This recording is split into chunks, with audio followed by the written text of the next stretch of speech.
Okay, we just crossed over and we're standing around here. We did a survey around Wapping and we made a map with loads and loads of information on it so we could get a better view of Wapping and how accessible it is for a person with a mobility impairment. So this looks like a high curve, an obstacle for disabled people. Yeah, it's a high curve. It's higher. At St Peter's, disability equality issues and the social model of disability are being introduced within school assemblies and into the Year 4 curriculum through science, literacy and geography. One of the topics that the Year 4 had to do was a survey of the local environment and how to improve it. So rather than doing a litter survey, which was on the plan, we went looking at how Wapping was accessible, if it was or if it wasn't, for a person with a visual impairment and a mobility impairment. Stairs, what kind of symbol could we do? A zigzag.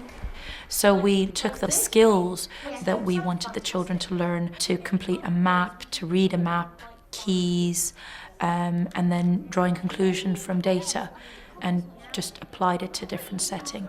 I will do that again every year. I think the council should change all the steps to ramps. There are lots of cobbles and obstacles like bikes and lampposts. There should be more railings and less obstacles for blind people. Please change Wapping. We ended up writing letters to the council. I don't know if they'll ever act on it, and I doubt Wapping will lose its cobbles because of the historical value. But it actually gave children a real purpose. It enthused the children to no end, and we did a lot of homework related to it, and mainly because the children wanted to, and it got the parents talking about it, of thinking about the language they used, of thinking of how the expectations they have of someone with a disability, and maybe that they need to think about how they behave themselves rather than just putting the onus of disabled person to change and it's someone else's problem. Also the shopkeepers, got them thinking about it a bit more. The doors with the ticks are good for wheelchairs. And the one with the red cross is bad.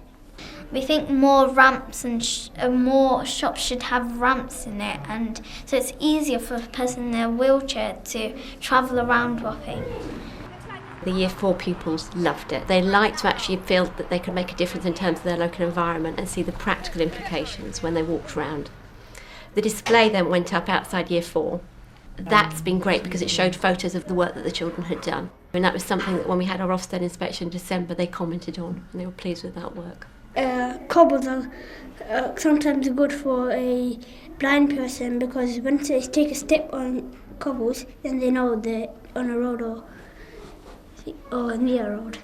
But there was one good restaurant that was a ramp, but it was behind the back, so you had to go through this flat place and you had to go through there. Then there was a ramp for disabled people to go up through. But in the front there were stairs. I think that the children have now seen that all children are capable of success.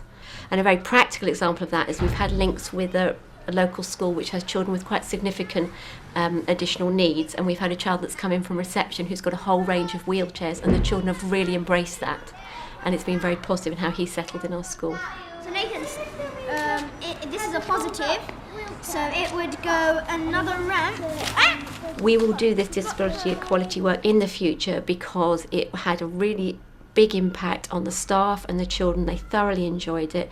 We were able to see that it's really practical to make links through geography, through science, also through literacy. And so as we review our curriculum, we will look at more ways to include this in our work.